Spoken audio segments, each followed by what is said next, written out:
Assalamualaikum warahmatullahi wabarakatuh. Subhanallah, alhamdulillah, wa la ilaha illallah, wallahu akbar. Subhanallah wa bihamdihi, subhanallahil azim. Adada khalqihi wa ridha nafsihi wa zinata arsyihi wa midada kalimatihi. Asyhadu an la ilaha illallah wahdahu la syarika lah wa asyhadu anna Muhammadan abduhu wa rasuluhu la nabiyya wa la rasula ba'dah. Allahumma salli wa sallim wa karrim wa azim wa barik ala sayyidina Muhammadin ibni Abdillah wa ala alihi wa ashabihi wa man tabi'ahum bi ihsanin ila yaumiddin.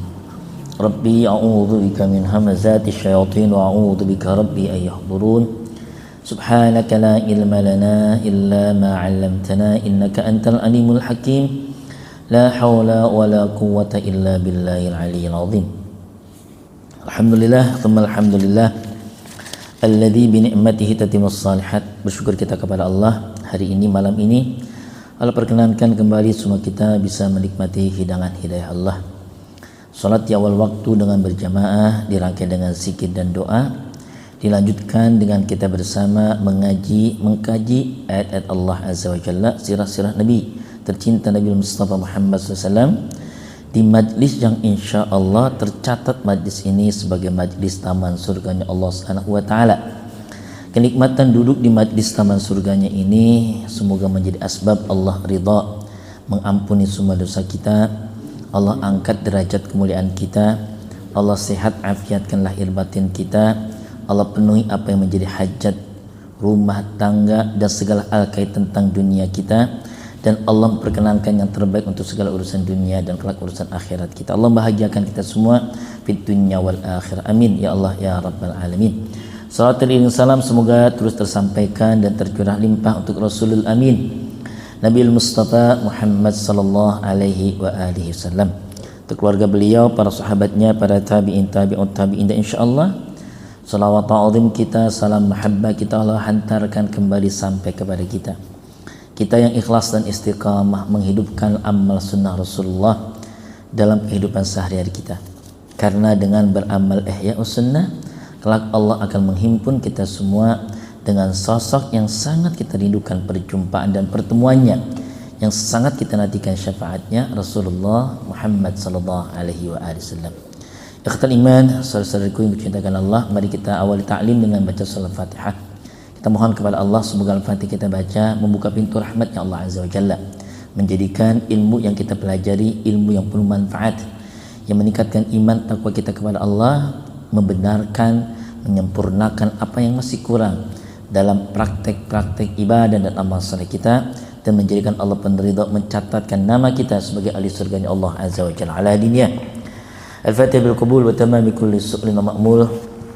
وصلى إشان وظاهر نباتنا دافعة لكل شر جالبة لكل خير لنا ولوالدينا ولأولادنا ولمن حق علينا ولمن أحسن علينا ولجماعتنا في هذا المجلس ولمؤلف والمصنف هذا الكتاب متعنا الله بطول حياته ونفعنا به وفي علوم في الدارين شاء لله بسر الفاتحة. أعوذ بالله من الشيطان الرجيم بسم الله الرحمن الرحيم.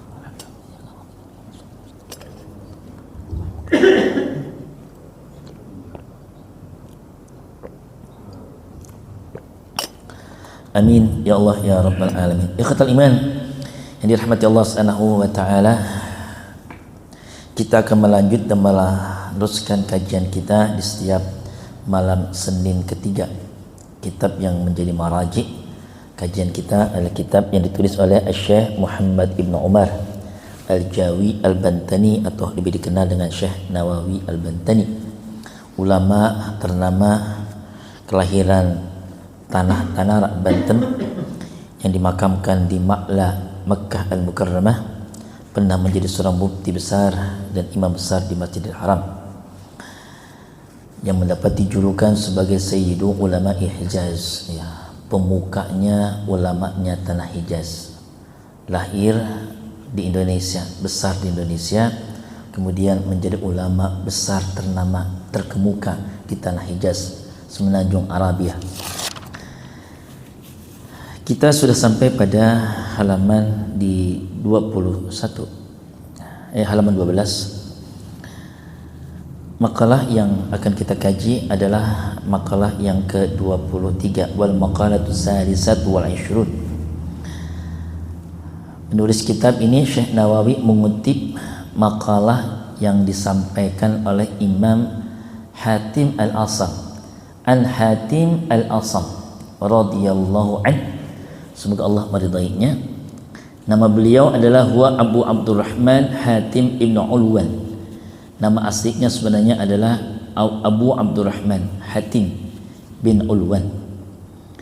Dikatakan dengan kata Hatim ibn Yusuf atau huwa min akabil masyayikh Khurasan, dan beliau adalah satu di antara pembesarnya tanah atau pembesarnya guru-guru yang ada di tanah Khurasan. Ruwiya annahu ja'at imra'atun fasa'alat Hatiman an mas'alatin ya fattafaqa annahu kharaja min fi tilkal halah sattun. Nah, ini ada satu kutipan cerita terkait tentang kenapa dikatakan atau dijuluki dengan kata al-asam. Al-asam itu mungkin bahasa agak sedikit kasarnya adalah bolot, ya, budeg. Ulama besar, pembesar di tanah Khurasan, tapi disebut dengan julukan budeg, si tuli, si bolot, ya. Ada kisah yang menyertai itu, sebagaimana Syekh Nawawi menceritakan bahwa pernah ada satu waktu seorang perempuan besar, ya,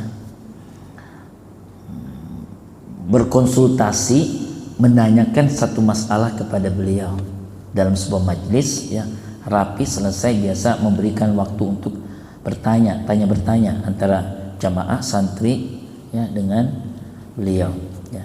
Dalam proses beliau bertanya itu, tiba saja ada suatu keluar suara yang mengagetkan di ruangan itu, ya.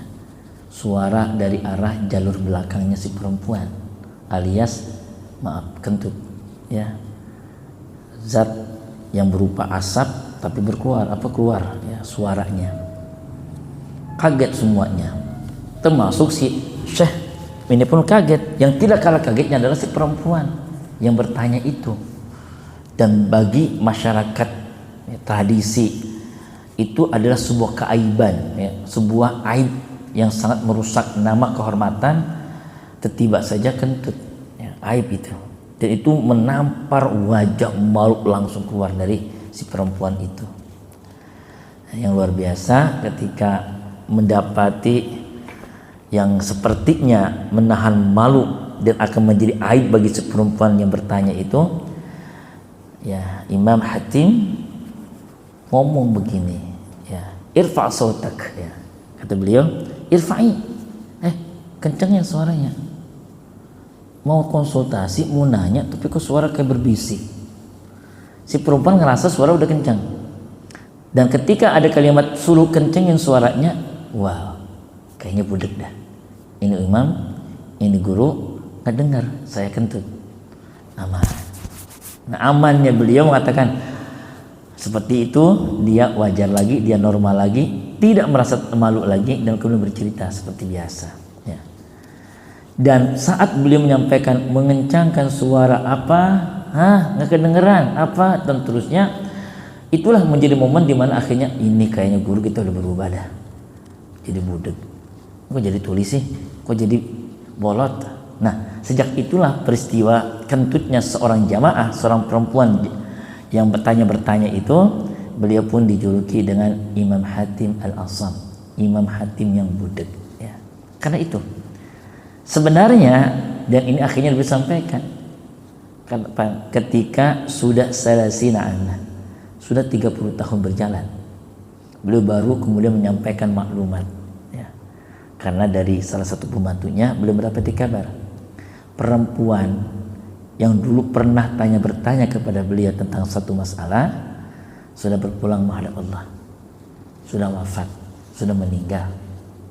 Nah, beliau nyampein, saya sudah dapat kabar bahwa si fulanah, ya, itu berpulang menghadap Allah. Semoga Allah mengampuni dosa beliau, Allah angkat kemuliaannya.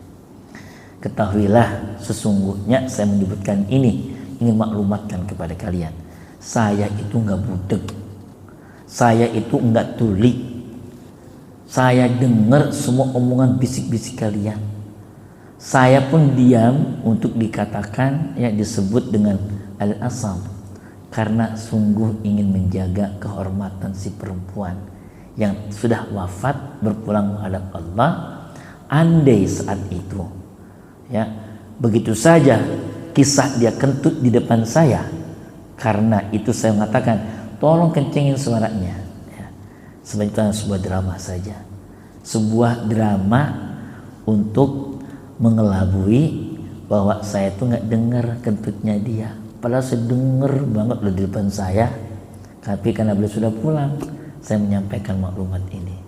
Itulah kisah bagaimana kisah ini menginspirasi bagi seorang Imam Nawawi harus mengutipkan saat belum menyebutkan Hatim Al-Asam, harus diceritakan tentang siapa Imam Hatim Al-Asam.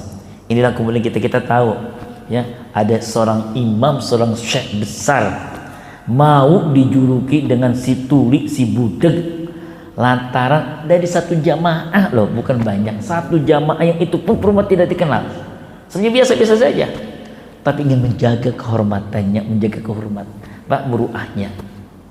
Menjaga, ya, kehormatan seseorang adalah bagian penting dari sebuah sikap keberagamaan, ya. Dan ini sudah dicontohkan oleh seorang Imam Hatim.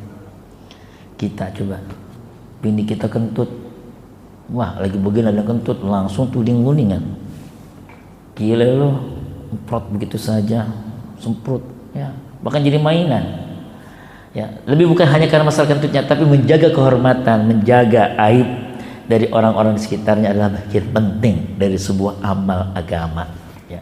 Ini kita belajar malam tentang beliau. Baik, apa yang disampaikan Imam Hatim Al-Asam tadi hanya penjelasan tentang biografi beliau, ya, tentang salah satu petikan sejarah beliau. Apa kata beliau? Ma min sibahin illa wa yaqulu syaitanu li, ya. Ini kalau kita ingin menjabarkan kalimat ini, sebenarnya bagian dari kisah spiritual yang mungkin boleh jadi adalah dialog imajiner begitu saja. Tidak ada penjelasan tentang kapan kejadiannya, bagaimana peristiwanya, tapi dituliskan oleh Imam Nawawi bahwa tidaklah di waktu subuh, ya, pernah terjadi di mana syaitan pernah bicara dengan saya, ya. Ini kan tidak bisa dikonfirmasi, tapi dituliskan oleh Syekh Nawawi. Imam Hatim pernah terjadi sebuah dialog antara dia dengan syaitan, ya. Apakah syaitan yang menyerupai manusia atau bagaimana, tidak ada cerita, tapi ini tertuliskan. Imam Hatim pernah dialog dengan syaitan, dan syaitan kemudian mengatakan apa? Ma ta'kul wa ma talbis, ya, wa aina taskun. 3 pertanyaan diberondong oleh syaitan. Hai Hatim, apa yang kau makan? Hai Hatim, apa yang kau pakai, yang kamu kenakan? Pakaian apa yang kamu pakai, ya. Hai Hatim, di mana tinggal kamu? Fa'aqulu lahu, maka kata Imam Hatim, saya segera menjawabnya. Aqulu al-mauta, aku makan kematian. Wa albisu al-kafana, saya mengenakan pakaian kafan. Wa askunul kubura, ya, kubur, ya, saya tinggal di pemakaman, di kuburan. Fayahrubu asyaiton, yakni bidhammir ra, ya, berarti yahrubu bukan yahribu, ya, minni. Kemudian atas jawaban saya, syaitan ini pun tunggang langgang lari terbirit-birit meninggalkan saya. Hal yang tidak diduga syaitan ketika saya menjawab, saya makan kematian, saya mengenakan pakaian kafan, saya tinggal di kuburan. Sebuah jawaban yang tentu sangat amat syarat makna, melampaui dari sekedar bahasa basa-basi, ya, filosofik tentu, dan amat sangat menyimpan ilmu dan hikmah yang besar. Beliau sampaikan bahwa saya makan kematian karena kematian adalah hal yang sudah pasti terjadinya. Dimakan karena akan melenyap, ya. Kullu man 'alaiha fan. Yang kita makan kan akan habis. sirna, enak di depan mata, ada sate, ada nasi kebuli, ada segala macam terhidang, tersaji. Lalu bukankah proses itu terjadi? Dia masukkan, dia kunyah, dia lewati tenggorokan, lalu terus simpan ke dalam perut, keluarnya kotoran. Saya makan itu. Bukankah jadi kotoran berarti sudah mati, sudah selesai. Segala hal selesai, fana, dan itu adalah kematian. Ya. Orang kalau ingat dengan ini, ketika dia makan nggak mungkin berani makan yang haram dari segi datnya. Nggak mungkin dia berani menyentuh narkoboy, nggak mungkin dia berani menyentuh miras, nggak mungkin dia berani menyentuh babi, ya, yang sudah jelas keharamannya. Innamal khamru wal maisir wal jalam min amri syaitan, ya. Atas secara prosesnya, iya, zatnya dari segi memang barangnya halal, nasi uduk halal, mama kita yang bikin, tetangga kita yang bikin, gorengan halal, bubur halal. Tapi kalau ternyata prosesinya jelas dia boleh ngeruk hartanya bukan dari jalan yang halal, korupsi, mengambil bukan hak dari tangannya, prosesnya sudah salah, proses sudah sangat luar dari batas kepatutan, etik dan juga norma agama, dia akan mengatakan tidak, ya. Karena akhirnya dia mengenakan pakaian kapan, ya. Yang menarik mah kenapa dia katakan pakaian kapan, ya, bahkan menjadi sebuah nama dari proses mengkremasi ketika sudah dimandikan, kain kafan, ya. Yang kalau oleh kita diselorokan anak orang Betawi yang makainya kapan-kapan. Emang ada yang mau pakai kapan sekarang? Enggak, enggak, ntar aja kapan-kapan. Kapan? Ketika nanti akhirnya waktunya. Tapi untuk mengatakan bahwa kalau orang itu membiasakan makna secara substantif, dia itu mengenakan pakaian kafan, karena yang nanti akan benar-benar dihadapkan kepada Allah, ada prosesi dimulai dari pakaian kafan. Ini akan selesai kok. Itu dikatakan bahwa semua apapun tentang kita akan selesai di masanya, di waktunya, di zaman di zaman azalnya, batas akhirnya dia benar-benar pulang meninggalkan dunia. Maka yang itu pakai, yang akan melaporkan, yang akan dilaporkan, yang akan dihadapkan kepada Allah Subhanahu wa taala. Ya. Orang syahid nggak pakai kain kafan, baju yang dikenakan ketika dia berperang itulah yang dipakaikan untuk menjadikan sebuah kesaksian. Ya. Kenapa kemudian ada istilah tasyhid, ya? Dan itu baiknya dilakukan. Kita sudah menyuratkan, ya, selesai. Maka ada tasyhid yang biasanya permaklumkan, ya, memaklumatkan kepada halayak bahwa si jenazah mayit ini adalah orang baik. Marra, ya, marru bi janazatin bi khairin. Satu waktu pernah jenazah itu lewat melintasi banyak komunitas orang, tetapi orang itu kemudian mengatakan huwa ahlul khair, dia orang baik nih. Kita ketinggalan, kita kehilangan, merasa kehilangan atas kepulangannya, merasa sedih dengan kepulangannya. Nyampe di tinggal Rasulullah SAW, apa kata Rasulullah? Wajabat. Umar ngedengar wajabat, tapi nggak ada tafsiran berikutnya dari Nabi. Nggak lama kemudian lewat lagi jenazah, tapi orang-orang mengatakan alhamdulillah mati juga, dengan nada nyir, untung dia mati.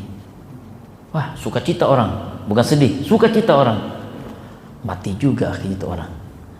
Nah, Nabi dengar dia orang buruk, ya. Apa kata Nabi? Wajabat. Dua kalimat Nabi merespon atas dua jenazah, wajabat. Lalu seorang Umar ibn Khattab pun bertanya kepada Rasulullah SAW, ya Rasulullah, dua jenazah engkau meresponnya dengan kata wajabat, ya. Apa gerangan yang kau maksudkan? Yang pertama, jenazah kalian bersaksi di orang yang baik, maka saya mengatakan wajabat, wajib baginya al-jannah, wajabat lahu al-jannah. Kesaksian kalian dengan kebaikan ini jenazah, menghantarkan dia wajib dimasukkan dalam surga. Kemudian yang kedua lewat dan kalian mengatakan orang buruk, alusyar, ya, maka saya mengatakan wajibat lahu an-nar, wajib baginya neraka. Karena kesaksian kalian bahwa dia buruk, akhlaknya buruk, amalnya buruk, keburukan dalam hidupnya, maka tempat keburukan maswahu finnar.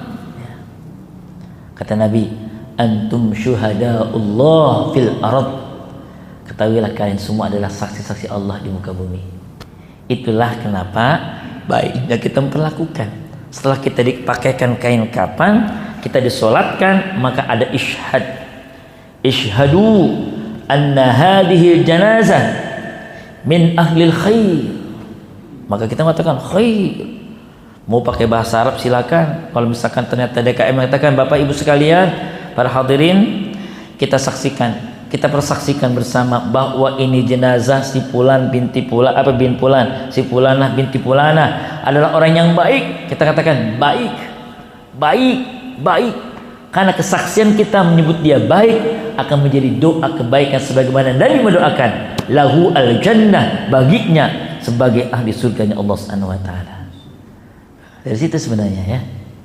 Maka ketika Ibnu Hatim mengatakan albisul kafan, syaitan tuh gemeter, ya. Apalagi ketika mengatakan askunu fil qabri, saya tinggal di kuburan. Karena sudah apa yang mau kita banggakan? Kita berangkat menjalani proses berkehidupan di bumi ini, tidak bawa apa-apa. Kita pun pulang tidak bawa apa-apa. Singkat perjalanan kita, dan kita sungguh hidup ini menanti jadwal kematian.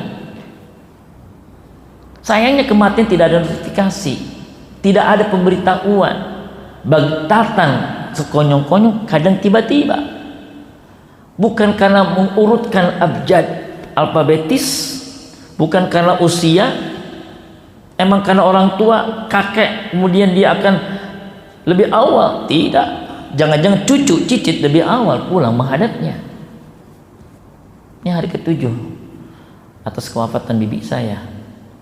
Usia menjelang 60 tahun, persis ketika wafatnya, 60 tahun. Ibunya alias nenek kami usia 90 tahun, masih seger, masih hidup. Anaknya sudah pulang, ibunya masih ada. Ada banyak. Karena kematian bukan karena urutan usia. Kematian adalah urutan ajal. Likulli syai'in ajal. Setiap sesuatu ada batasnya. Ajal itu seperti ini, patok. Patok itu tidak akan pernah ATR BPN ya, bergeser, dia akan ajud. Itulah ajal. Dia nggak bisa menggeser lebih cepat, menggeser lebih mundur, dah. La yastakhiruna sa'atan wa la yastaqdimun. Kalau sudah di waktunya jam 8 atau 20.00 setelah sholat maghrib, Fulan bin Fulan menghadap Allah, sudah tugas malaikat pencabut nyawa mengambilnya, nggak bisa dimundurkan. Maka pencerahan ini, dialog yang baik antara Imam Hatim Al-Asam dengan syaitan menjadi bagian penting untuk kita. Kita sungguhnya boleh jadi akan akhirnya berpulang, entah kapan di mananya. Yang pasti adalah bagi kita mempersiapkan diri tentang kewafatan kita semua. Ketahuilah, keadaan wafat kita tergantung amalan kita, tergantung kebiasaan kita. Biasa kita hadir nih di majlis, biasa kita hadir salat berjamaah di rumah Allah, menghadirkan waktu yang cukup untuk Allah. Semoga saat kita pulang menghadap Allah adalah waktu-waktu terindah dengan tradisi kita ketika hidupnya, insya Allah. Lanjut. Wal maqalatur rabi'atu wal 20, makalah yang ke-24. Anin Nabi sallallahu alaihi wasallam, Syekh Nawawi mengutip hadis Nabi sallallahu alaihi wasallam. Kalau tadi ada pernyataan dari Imam Hatim, kalau ini adalah pernyataan langsung mengutip hadis Nabi sallallahu alaihi wasallam. Man kharaja min dhullil ma'siyah ila izzit ta'ah. Man kharaja, siapa yang keluar min dhullil ma'siyah, dari kehinaan maksiat, praktek-praktek maksiat yang menjadikan hina ya, dina keadaannya, hidupnya, ila izzit ta'ah, menuju kemuliaan ketaatan, ya. Menuju ketaatan yang menjadikan mulia, maka agnahullah, atau di sini ada syarahnya, a'tahullah ta'ala salasa sifatin mahmudatin. Allah akan memberinya 3 sifat yang mulia. Yang pertama, agnahullah min ghairi malin. Allah akan mengkayakan si orang ini dengan tanpa harta. Kayaknya bukan support dari harta, kayaknya karena Allah. Kalau Allah yang mengkayakan dirinya, berani untuk mengatakan punten, tidak lagi dia main kredit-kreditan yang serba ribawi, nggak lagi dia menyentuh bangke, bank keliling, judol, judi online, tidak lagi dia main-mainan seperti itu. Dia keluar dari kebiasaan keumuman orang-orang di kantornya pakai pinjaman-pinjaman, akhirnya kita nyicil, utangnya sebenarnya cuma 100 juta, ternyata ketika dicicil melebihi dari kita utang. Sementara apa yang lebih kalau bukan namanya riba, ya. Kalau mau adalah sedekah, dan itu harus diakadkan. Kita mengambil praktek-praktek demikian. Nah, saya sudah tidak lagi main cicil-cicilan. Kalau saya ada uangnya baru saya lakukan proses transaksi. Saya beli ya rumah ini, saya beli ya mobil ini. Saya nggak pakai kredit, saya nggak pakai cicilan, saya cash. Dia berani mengatakan untuk tidak sekarang mah tidak, punten. Capek saya, saban bulan berantem mulu sama bini, duit habis terus, nyicil ini nyicil itu. Kredit gagah memang mobil, kredit ternyata boleh nyicil itu motornya, boleh nyicil itu handphonenya. Uang ada, war lagi ke sini, war lagi ke sini, war lagi ke sini. Untuk istri, untuk anaknya, dia pun akhirnya mut-mutan. Akhirnya sakitlah dia, kepikiran terus, duitnya habis. Stroke lah dia akhirnya, bermasalah lah dia dengan darah tingginya dan segala halnya. Sudah, dia mengatakan, la, saya ingin keluar dari kebiasaan, ya, kehinaan maksiat. Ini kan Allah sudah membentangkan semua rezeki, ya. Sudah Allah kesiapkan semua rezeki kita, dan rezeki kita tidak akan pernah tertukar, ya. Kisah kejadian memang, ya. Seorang jamaah menanyakan ketika saya datang, kok basah-basahan, Ustadz, kok basah? Ya, saya berkelit aja, ya. Ustadz kesini naik apa? Motor. Ustadz mobil mana? Dia tahu saya punya mobil, ya. Saya nggak mau cerita awalnya, nggak bunda, betul lagi pengen naik motor. Ustadz mobil mana? Dikejar ditanya, ya akhirnya kan ditanya, dikejar tanya begitu, ya saya cerita, ya bunda, sudah sebulan ini saya sudah menjual mobil saya nggak mau lagi bun. Lah emang kenapa? Itu kan cicil bunda, itu nyicil. Rumah saya beli nyicil, mobil saya beli nyicil. Itu jadi petaka terus bunda buat rumah tangga. Saya baca kalimat ini, ya, saya kutipkan ayat makalahnya ini, man kharaja min dhullil ma'siyah ila izzit ta'ah. Siapa yang keluar dari kebiasaan maksiat, ya, cara umum pakai prakteknya begini, dia keluar, nggak lagi. Saya jual bunda, saya mobilnya, kemudian uang lebihnya saya lunasin rumah. Ustadz nggak ada mobil, nggak ada. Ya saya ingin belajar apa adanya lah bunda. Nah, udah gitu aja. Kita makan, selesai. Tugas sudah selesaikan, izin Ustadz. Kalau berkenan Ustadz bisa menghubungi siapa ya? Kenapa bunda? Nanti pulang dari sini izin kita lewat Margonda. Ketemuannya di Lenteng Agung, samping kantor PKS, ya, ada di Cimi itu. Kita lewat Margonda ya Ustadz ya. Di sana ada dealer Toyota. Ya. Setelah Margo City itu ada. Ya. Kenapa maksudnya bunda? Ya Ustadz nanti ke sana, tunggu kami. Ya. Ya, saya nunggu di situ. Ya, Saya terus minta hubungi orang untuk bisa nemenin saya hubungi. Kemudian Ustadz, motor Ustadz bawa teman Ustadz pulang bawa, silakan. Ada 3 mobil di showroom ini, di dealer ini, Ustadz mau yang mana? Ustadz ambil, Ustadz bawa pulang. Nangis saya, ya Allah. Keluar dari praktek kebiasaan begitu, yang super maksiat, dosa kayak begitu, yang ngangak banget ya, praktek-praktek ribawi kayak begitu, nggak pakai lama dapati kehormatan, kemuliaan di sisi Allah Azza wa Jalla. Gampang klik tek ya, bawa, Allah Akbar, dapatlah kemuliaan di sisi Allah Azza wa Jalla. Saya ingin mengatakan janji Allah maha benar, janji Rasul maha benar. Hanya menunggu waktu. Kalau dia masih merasa nyaman dengan kemaksiatan, akhirnya istidraj, sebenarnya dia akan dijatuhkan. Momen itu jangan sampai terjadi, segera bertobat. Itulah tubu ilallahi taubatan nasuha ayyuhal mu'minun. Sudahi semua praktek-praktek demikian wahai orang yang beriman.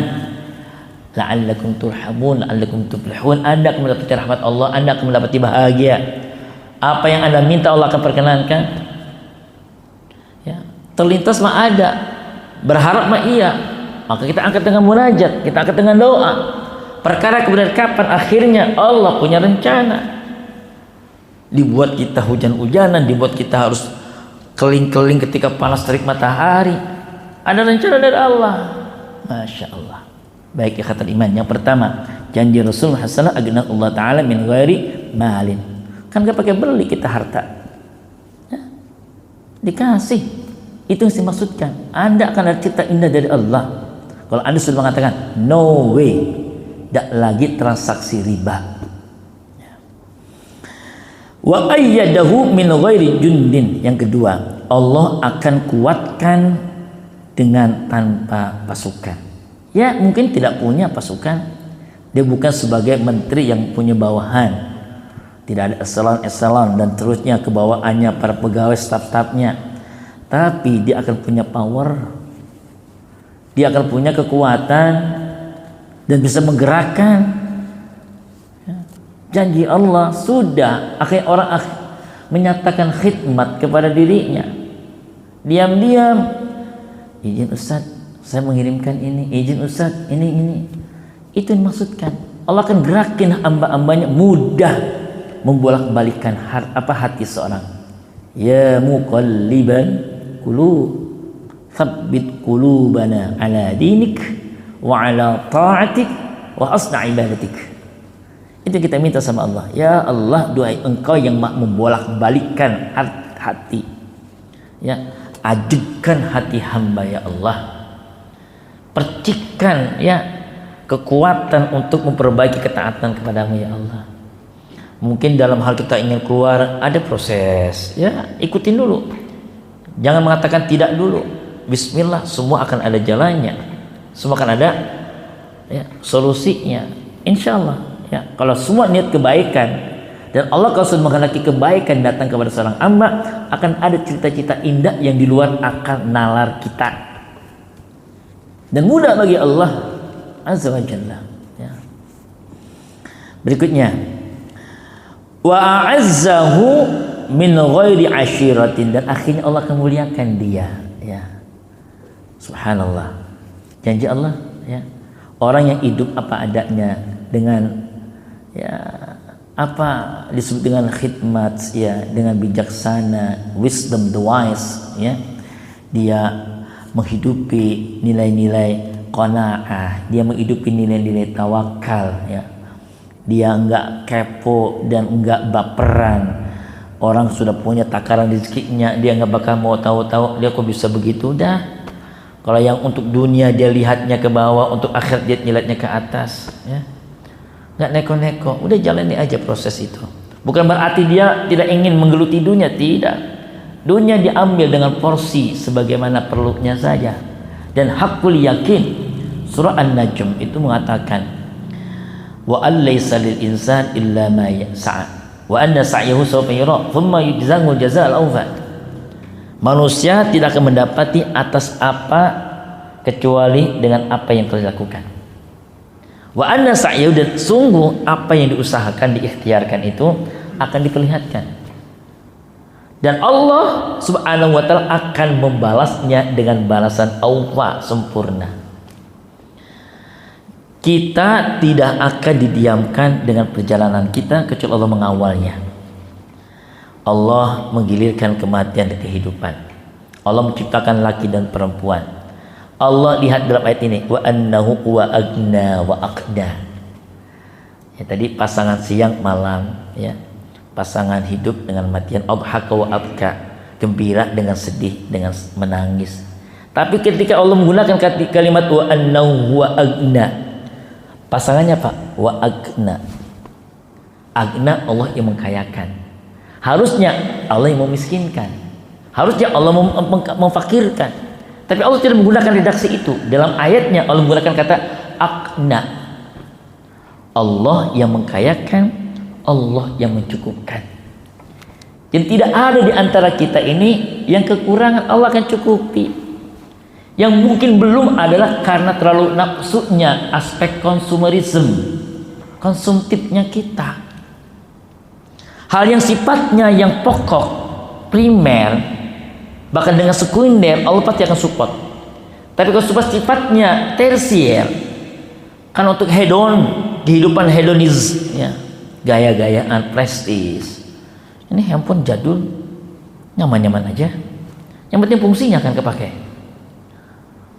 iPhone tapi nggak punya kota, setiap hari nyari wifi gratis. Apa bangganya? Ya. Apa adanya, yang penting fungsinya kepake. Ya. Mobil yang penting nyaman untuk istri, anak-anak, keluarga, kita bisa bawa, nggak kehujanan, nggak kepanasan. Emang kita sudah di level itu. Anak banyak, kalau masih motor kasihan, down juga sama motor. Didedet semua, anak kita ada 3, ada 4, belum istri kita. Masya Allah. Kalau motor punya suara mungkin, aduh bah, tega banget dah katanya. Minta ya Allah, sudah menganggap butuh ya Allah mobil. Akan ada cerita, ya udah. Entah dari mana ceritanya kita nggak tahu, tapi perkuat apa yang masih lemah dalam ibadah dan amal saleh kita, lalu naikkan levelnya. Sudahkah kita mengambil perjalanan orang-orang sukses di zamannya itu dengan cara lifestyle-nya mereka? Bagaimana seorang Abdurrahman bin Auf, bagaimana seorang Utsman ibn Affan? Beliau itu sudah lewat dengan keadaan dunianya, sudah melewati semua hal-hal yang terkait dengan dunia. Tapi lihat bagaimana cara beliau memotret dunia.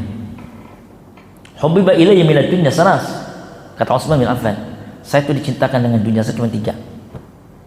Apa kata beliau?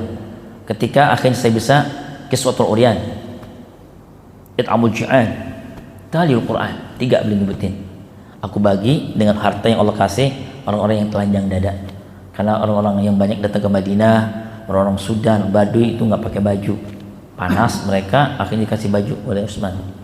Ya, orang yang banyak yang lapar pada emperan masjid itu, ya beli itu, belian bagi. Itu kesenangan beliau dengan dunia. Lalu ketika beliau baca Quran, ini kata Syekh Nawawi, Utsman bin Affan itu saking demennya sama Al-Quran. Apa kata beliau? Khatamal Quran rak'atain fil lailah. Kata Imam Nawawi, sahabat Utsman itu setiap malam saking demennya sama Al-Quran, beliau menghatamkan Al-Quran hanya dalam 2 rakaat setiap malamnya. Kalau kita dunia belum punya, masih tertati-tati, Quran susah banget dibuka, Quran susah banget dibaca. Jujur, di depan ada handphone, di depan Al-Quran, waktu kosong yang kita ambil apa? Apalagi kalau lagi kencang kotaknya, AC, waduh, jadi makhluk rebahan semua kita, pencari wifi gratis. Quran di depan kita abaikan. Seorang Imam Syafi'i mengatakan begini, al-istighalu fil Quran afdalu min istighaliha fi dzikri wa du'a. Ya. Jika kita mendapati ada waktu kosong dan kita ingin menyibukkan waktu itu Maka kata beliau, kesibukanmu dengan Al-Quran itu bisa melampaui dari kebiasaanmu dengan zikir dan doa. Kita mengatakan bahwa ini kok saya iseng banget ngapain ya? Quran sebenarnya. Jangan-jangan emang Allah sedang memanggil kita dengan cara kita dikosongkan jadwal. Ya Allah, Ramadan kemarin teman-teman asatid takkan ngeluh, apalagi ketika Covid, Ustaz, banyak jadwal di cancel, lockdown Ustaz. Sama Syekh, sama Kiai, kita lagi jadi orang pengangguran semua nih Ustaz. Gak ada jadwal, aduh ya. Kita nggak terkesima ketika ada guru kita menyampaikan, makasih harusnya antum. Ini kan cara Allah untuk memanggil antum. Mungkin antum sekarang pandai bicara di depan orang, orator banget, tapi sudahkah antum mengoratori diri anda? Allah memanggil antum untuk dekat dengan Al-Quran. Alhamdulillah, sadarlah kita ya Allah. Iya, mungkin dengan kita petantang-petenteng di mimbar gaya Ustaz keren, wah cara nyampeinnya bagus, ada riya, ada sum'ah, ada ujub, bangga diri, sombong dia dengan ilmunya. Allah nggak mau, nggak dikasih panggung. Coba antum pakai waktu ketika antum tidak ada di panggung. Sudahkah antum buka Quran? Allah ingin memanggil antum dengan cara antum dikosongkan jadwal, supaya antum mau buka Al-Quran, antum baca lagi. Malu lah dengan guru-guru kita. Imam Syafi'i itu ya, beliau setiap malamnya tertahan bahkan sampai untuk tidak sholat tahajud, karena harus menyelesaikan 70 persoalan umat yang harus dicari ayat-ayat Al-Qurannya. 70 loh. Setiap masalah kan harus bukan satu ayat, ada ayat-ayat yang lain yang menjadikan pendampingannya. Bagaimana beliau mengobrak-abrik ayat Al-Quran untuk menyelesaikan persoalan umat. Interaksi beliau dengan Al-Quran. Ya. Baik ikhwan iman, alhamdulillah. Jadi menjadi perenung kita semua. Ada banyak hal yang kita kurang dari perjalanan kita dan kita ingin melengkapi. Insya Allah. Al-Fatihah. A'udzubillahi minasyaitonir rajim. Bismillahirrahmanirrahim. Alhamdulillahirabbil alamin arrahmanir rahim maliki yaumiddin. Iyyaka na'budu wa iyyaka nasta'in ihdinas siratal mustaqim siratal ladzina an'amta alaihim ghairil maghdubi alaihim waladdallin. Amin. Fa'alil karim. فإنه يرحم الراحمين. اللهم بحق الفاتحة بسر الفاتحة بمعجزة الفاتحة وكرامة الفاتحة يا فارج الهم يا كاشف الغم يا من عبد يغفر ويرحم يا دافع البلاء يا الله يا دافع البلاء يا رحمن يا دافع البلاء يا رحيم. اللهم نور قلوبنا ونور بيوتنا ونور قبورنا ونور حياتنا بنور هداية القرآن وبنور هدايتك كما نورت الأرض بنور شمسك أبدا أبدا برحمتك يا أرحم الراحمين. ربنا ظلمنا أنفسنا إن لم تغفر لنا وترحمنا لنكونن من الخاسرين. لا إله إلا أنت سبحانك إنا كنا من الظالمين. يسر لنا أمورنا عظم أجورنا حسن أخلاقنا أصل مقاصدنا وقت حاجاتنا إنك أنت السميع الدعاء وإنك أنت السميع العليم وتب علينا إنك أنت التواب الرحيم. ربنا آتنا في الدنيا حسنة وفي الآخرة حسنة وقنا عذاب النار. دعواهم فيها سبحانك اللهم تحيتهم فيها سلام وآخر دعواهم alhamdulillahi rabbil alamin. Mohon maaf lahir batin, kita ketemu lain kesempatan. Allahumma fiq ila kami tarik. Subhanakallah bihamdika asyhadu an la ilaha illa anta astaghfiruka wa atubu ilaik. Assalamualaikum warahmatullahi wabarakatuh.